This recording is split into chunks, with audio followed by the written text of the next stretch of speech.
दरम्यान अनिल वडपल्लीवार यांच्याशी TV9 मराठीच्या प्रतिनिधींनी फोनवरून बातचीत केली. काय म्हणालेत वडपल्लीवार ते आपण ऐकूया. नमस्कार, गिरीश गायकवाड बोलतोय TV9 मराठी न्यूज चॅनलमध्ये. बोला बोला. बरं, ते लाडकी बहीणच्या विरोधामध्ये, लाडकी बहीण योजनेच्या विरोधात तुम्ही कोर्टात गेलाय, तर आता फडणवीस यांनी नाही आरोप नाही, केले. मी अशा कोणत्या विषयात गेलो नाही. मी गजानन, तुमच्या नागपूरच्या गजानन उमाटेंना सांगितलंय हा. मी उद्या बोलणार आहे. उद्या मी त्यांना बोलवून मी माझं काय म्हणणं आहे मी सांगणार. नाही, पण ते आरोप करताय की तुम्ही काँग्रेसच्या एका नेत्याचे PA राहिलेले आहेत, ते सर्व काँग्रेसची मी माणसं. उद्या क्लेरिफिकेशन देतो. मी कोणाचा PA वगैरे कधी आयुष्यात नाही राहिलो मी. सुनील उद्या केदार सांगतो यांच्याशी ना. नाव जोडलं जातं तुमचं.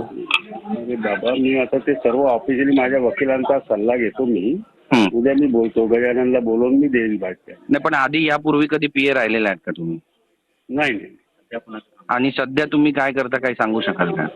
नाही, पण ते कुठे आज माझ्या तोंडून नका बघून घेऊ. मी माझ्या वकिलांचा सल्ला घेतो की कोर्टात हा. मॅटर सबजुडिज आहे.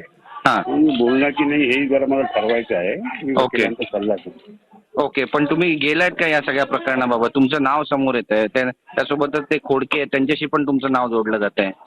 नाही नाही, ते ठीक आहे. ते थोडंसं आता मी माझं वय आहे 68 वर्ष. आता हा. माझ्या या एवढ्या जीवनात खूप लोकांशी संपर्क आला आहे. त्याचा अर्थ आहे की मी सांगतो ना तुम्हाला उद्या काय. पण सुलभा खोडके यांच्याशी काही संबंध आहे का तुमचा? कारण त्याच्या बातम्या व्हायरल होत आहेत. होऊ द्या ना, व्हायरल हं. मी सांगेन जे काही मला बोलायचं उद्या ऑफिशियली सांगेन.